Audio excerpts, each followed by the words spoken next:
লক্ষ্যকণ্ঠে গীতা পাঠে মাতল শিলিগুড়ি। সারা ভারত থেকে এসেছেন প্রায় 1100 জন সাধু।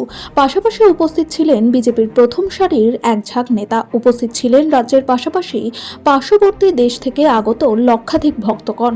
আর তাদের উপস্থিতিতে শিলিগুড়ির কাওড়াখালী কুরুক্ষেত্র ময়দানে হল লক্ষ্যকণ্ঠে গীতাপাঠ। এদিনের এই অনুষ্ঠান ঘিরে ছিল সাজো সাজো রব।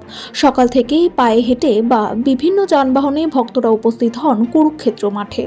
এদিনের মাঠে উপস্থিত ছিলেন বিজেপি সাংসদ সুকান্ত মজুমদার, রাজু বিষ্ট, দিলীপ ঘোষ, অর্জুন সিং, শঙ্কর ঘোষ সহ উত্তরবঙ্গের বিধায়ক সহ অন্যান্যরা। এদিন সুকান্ত মজুমদার জানান,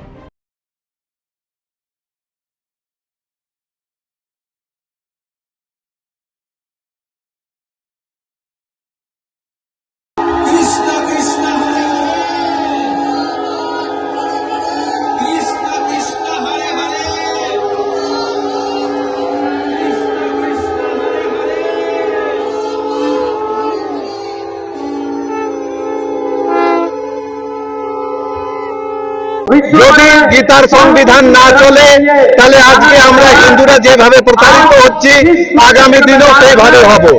তাই গীতার বাণী, গীতার উদ্দেশ্য, গীতাকে সংবিধান মেনে আমাদের সকল সনাতনী ভাইদেরকে এক হয়ে থাকতে হবে। যার জন্য এক হয় তো নেক হয়, বটোগে তো কটোগে, এই জিনিসটাকে ধ্যানে রেখে সকলকে একতা করার উদ্দেশ্যে এই গীতা পাঠের আজকে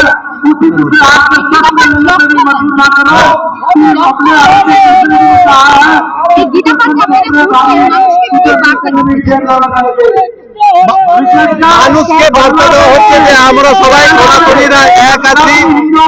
আর দরকার যদি পড়ে তাহলে আমরা বাঁশির সঙ্গে সঙ্গে সুদর্শন চক্রও ধরতে পারি। এই জিনিসটা সকলকে বুঝিয়ে দেওয়ার উদ্দেশ্যে এই গীতা। আমার নাম হারাধন ঝা।